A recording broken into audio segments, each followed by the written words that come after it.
दूत दास जी हमारे साथ जुड़े हुए हैं, हिंदू धर्मगुरु, और साथ ही साथ हमारे साथ हाजी नाजिम खान, प्रवक्ता पीस पार्टी की तरफ से, और सैयद जव्वाद, राजनीतिक विश्लेषक हमारे साथ जुड़े हुए हैं।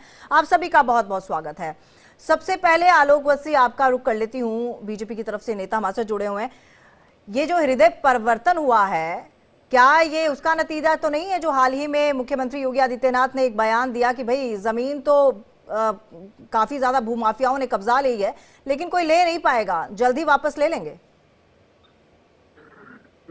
देखिए तमन्ना जी, वो मुख्य कारण नहीं है। मुख्य कारण है कि जिस तरीके का आयोजन इतने बड़े स्तर पर, इतनी सुगमता के साथ, इतनी सरलता के साथ की गई है, ये योगी जी की अद्भुत क्षमता को दर्शाता है। लेकिन आलोक जी, मैं इसलिए आपको बीच में टोकरी, माफ कीजिएगा, क्योंकि ये तो बतौर भारतीय हम सबको पता था, बड़े देर से इसके तमाम इंतजाम चल रहे थे, खबरों में कब से आ रहा था, हम लोग दिखा रहे थे, चाहे सुरक्षा की बात हो, चाहे श्रद्धालुओं के रहने की बात हो, हम सबको पता थी। अगर आप इसको सांप्रदायिक चश्मे से देखते हैं तो आप ये सब चीजें कह सकते हैं कि हाँ ये वक्फी जमीन है, ऐसा कार्यक्रम हो रहा है, तब आप देख सकते हैं। लेकिन बतौर भारतीय ये पहले दिन से पता था कि जो महाकुंभ का आयोजन होगा वो देखने लायक होगा और ऐतिहासिक उसके इंतजाम होंगे। तो ये बयान में जो बदलाव आया है, क्यों? देखिए तमन्ना जी, कहने और करने में बहुत अंतर होता है। बहुत बड़ी बड़ी बातें की जाती हैं, लेकिन धरातल पर जब उसको उतारने की बात आती है तो वो संभव प्रतीत नहीं होता है। अब मैं थोड़ा सा डिटूर होकर कहूंगा, केजरीवाल जी ने दिल्ली के लिए कितनी बड़ी बड़ी बातें की, लेकिन धरातल पर नहीं उतार पाए। तो इसी तरीके से जो लोग वहां गए हैं, मैं बहुत लोगों को मिला हूं, उन्होंने कहा है कि बहुत ही अच्छे इंतजाम, इतनी बड़ी तादाद में भीड़ और उसको इतनी सुगमता से सारी चीजें उपलब्ध कराना, ये दर्शाता है योगी जी की कार्यकुशलता को, उनकी क्षमता को। रही बात जमीन की, तो ये मौलाना, इस तरीके के मौलाना लोग वक्त वक्त पर, बहुत सी ऐसी जमीन है जिसको वो कहते हैं वक्फ बोर्ड की जमीन है। वक्फ बोर्ड की अगर जमीन है तो ये तय होगा ना कोर्ट के द्वारा कि ये जमीन किसकी है, तो बात की बात है। लेकिन आज जो व्यवस्था देखी उन्होंने, जिस तरीके का इसका विश्व में प्रचार प्रसार हुआ, मैं नहीं समझता हूं इतना बड़ा कॉन्ग्रीगेशन मानवता का कहीं और किसी धरती पर होता होगा। बिल्कुल। आप ही के चैनल ने बताया कि अनुमानतः करीब अंत तक 50 करोड़ लोग यहाँ या 40 करोड़ लोग यहाँ आएंगे। 40 करोड़ सुनने में बहुत अच्छा लगता है, लेकिन 40 करोड़ को, और सिर्फ भारतीय नहीं सर, पूरे विश्व से लोग आ रहे हैं, ये हम तमाम खबरों में बता रहे हैं। महंत रामदूत दास जी भी हमारे साथ जुड़े हुए हैं, हिंदू धर्मगुरु। आपसे महंत जी मैं यही पूछना चाहूंगी कि सौहार्द की बात कर रहे हैं अब शहाबुद्दीन की, भाई पुष्प वर्षा कराई जाए, तो इसमें गलत क्या है? देखिए प्रभु, गलत तो कुछ नहीं है, लेकिन कहीं ना कहीं रिजवी साहब ने जिस तरीके से पहले अपने बयान से इसमें एक प्रश्नवाचक चिन्ह लगाने का जो प्रयास किया था जी, अब उसमें क्या है कि उनके पास आधार नहीं था कोई। उन्होंने एक बिना सर पैर की बात की थी, सुना सुनी की बात की थी कि वो वक्फ की जमीन है। अब चूंकि वो नहीं चला तो उस पर सरकार सख्त हुई, माननीय मुख्यमंत्री जी सख्त हुए, और मुख्यमंत्री जी के सख्त होने का एक कारण है, राम जी ने ऐसा प्रमाण दिया है कि विनय न मानत जड़द जड़ गए 3 दिन बीत, बोले राम सकोप तब भय बिन होए न प्रीत।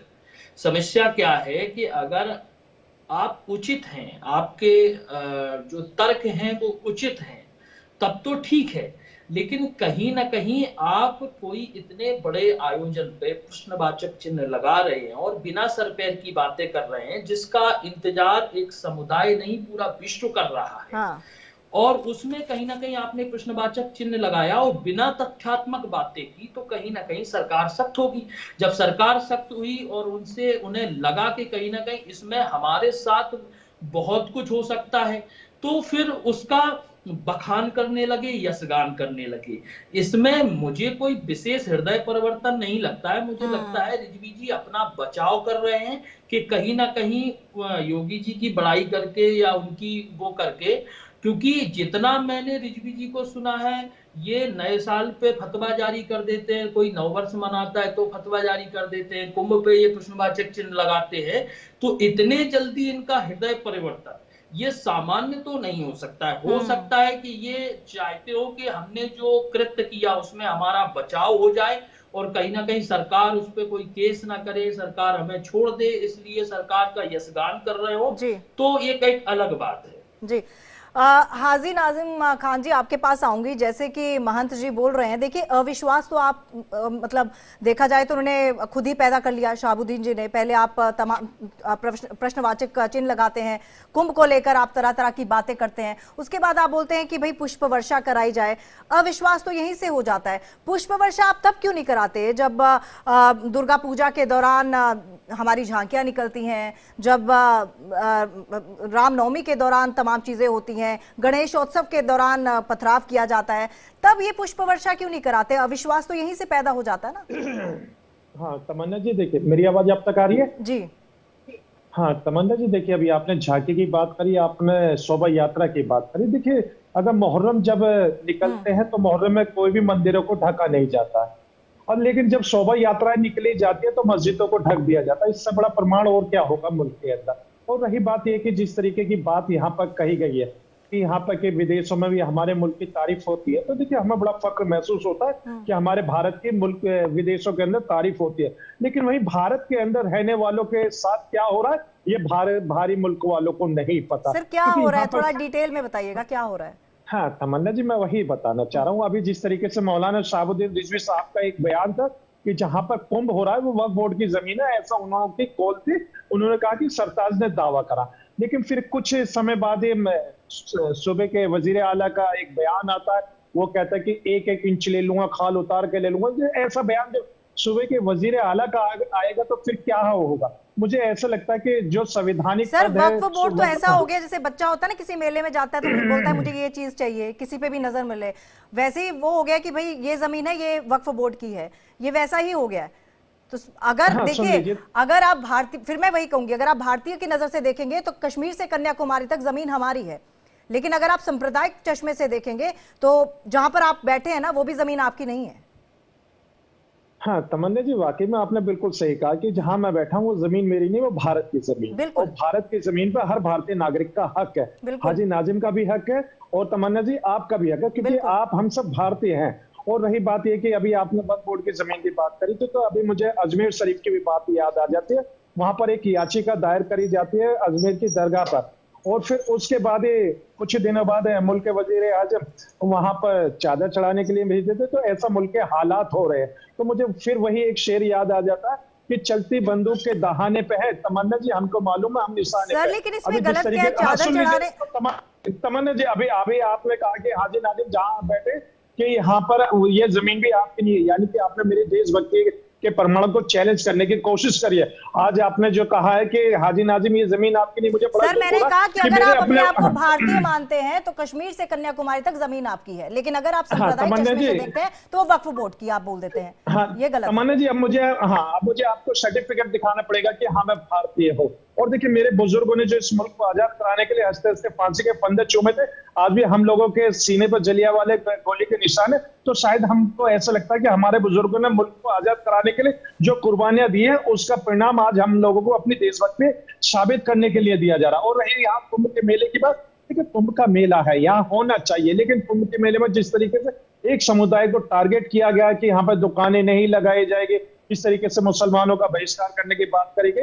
लेकिन मैं आपके चैनल पर बड़ी जिम्मेदारी के साथ ये कहता हूँ कि जब हमारे रमजान होंगे इंशाल्लाह हम अपने हिंदू भाइयों की दुकानों से सामान खरीदेंगे, क्योंकि हम जानते हैं कि अगर हम लोग अपने हिंदू भाइयों की दुकानों से सामान नहीं खरीदेंगे। जो उनकी आस्था है कि हाँ मुस्लिम समाज हमसे सामान खरीदे, तो हम उनकी आस्था पर बिल्कुल खरे उतरेंगे, उनकी उम्मीदों पर खरे उतरेंगे और उनसे ही हम सामान लेंगे ईद का और बकरीद का तमन्ना दिए। हम किसी का बहिष्कार नहीं करेंगे। आलोक जी कुछ कहना चाहते हैं, लेकिन उसके पहले सैयद साहब आपके पास आते हैं, राजनीतिक विश्लेषक हमारे साथ जुड़े हुए हैं। सैयद साहब, जैसे हाजिम साहब कह रहे हैं कि हम अपने हिंदू भाइयों से सामान भी खरीदेंगे, कहीं ये जो हृदय परिवर्तन मैं बार बार बोल रही हूँ, जो बयान में बदलाव आया, कहीं इसका नतीजा ये तो नहीं, क्योंकि इकोनॉमी को देखते हुए संतों की मांग थी कि भाई मुस्लिम समुदाय को इससे दूर रखा जाए, मुस्लिम समुदाय की हिस्सेदारी नहीं बननी चाहिए, क्या एक कारण ये तो नहीं है जो बयान अब बदला गया है? जी बहुत बहुत धन्यवाद आपका। देखिए बयानों का क्या है, बयान तो बदलने के लिए ही दिए जाते। बयान हमने तो बदलने बड़े के लिए बड़े दिए जाते हैं? हाँ हाँ, जैसे आपको याद होगा एक बड़े शख्स आए थे, उन्होंने कहा था 2 करोड़ रोजगार दे देंगे, हर गरीब को जो है छत दे देंगे, 15-15 लाख रुपए आ जाएंगे। फिर उन्होंने दूसरे आदमी से सर कहलवाया। वो चुनावी घोषणा थी, अब चुनावी घोषणा को अब इससे क्यों, ऐसे बयान से थोड़ा ना मैं अच्छा वो बयान नहीं, मतलब उस बयान का कोई मायने सर वो नहीं चुनावी आपकी नजर घोषणा में। थी, या चुनावी घोषणाओं की तो बात नहीं कर रहे ना, उसके लिए अलग से एपिसोड चलाएंगे। ये चुनावी घोषणा, सर फिर से मैं वही बात कहूंगी, सर हंसने वाली ये बात नहीं है। अगर आप, सर महाकुंभ क्या हमारा है? महाकुंभ तो पूरे देश में हो रहा है ना, महाकुंभ को लेके बात कर रहे हैं ना सर।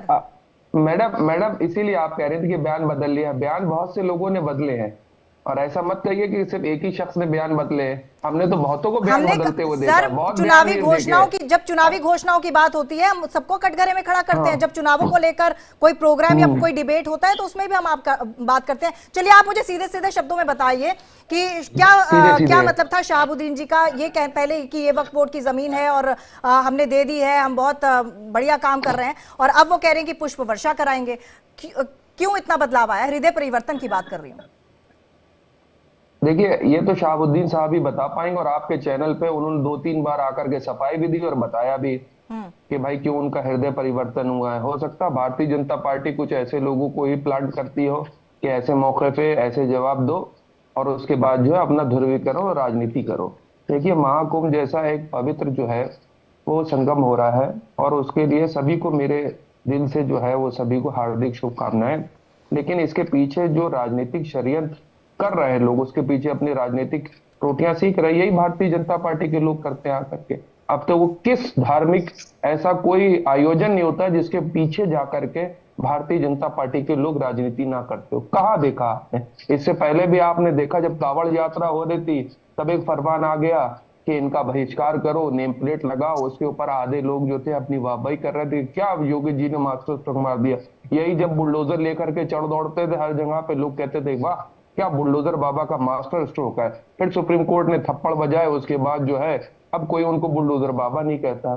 एक संवैधानिक पोस्ट पर बैठा हुआ व्यक्ति अपने ही एक डिपार्टमेंट के, अभी आपने मोहतरमा क्या कहा कि पूरी धरती जो है वो हमारी है, हम हमारी, मैंने हमारी मतलब और भारतीयों की, जो भारतीय अपने आप को मानते हैं। हाँ, और वक्फ बोर्ड जो है जिस तरीके से कब्जे कर रहा है, मैडम वक्फ बोर्ड किसका है? वक्फ बोर्ड इस देश का नहीं है। सर मुझे ये बताइए, बोर्ड के अंदर सुनिए मैडम, जवाब सुनिए, अब आप सब्र कर लीजिए थोड़ा सा। आपने क्या कहा कि वक्फ बोर्ड के बारे में कि वक्फ बोर्ड जहां चाह रहा है कब्जे कर ले रहा है। वक्फ बोर्ड इस देश का नहीं है। वक्फ बोर्ड को इस देश के कॉन्स्टिट्यूशन के अंदर राइट नहीं दिए गए। वक्फ बोर्ड क्या ऐसी संसद से नहीं बना हुआ है? आप लोग ऐसी धारणा क्यों लोगों के दिलों में ऐसी धारणा नहीं है सर। चलिए इस बात का जवाब मैं आपसे दोबारा लूंगी। पूछिए सर पूछते हो, थोड़ा संयम रखिए। अच्छा चलिए पहले आलोक जी के पास जाते हैं। आलोक जी आप हाथ खड़ा कर रहे थे। हाँ बताइए जरा वक्फ बोर्ड के बारे में क्या पता है? आलोक जी आप बात कर सकते हैं।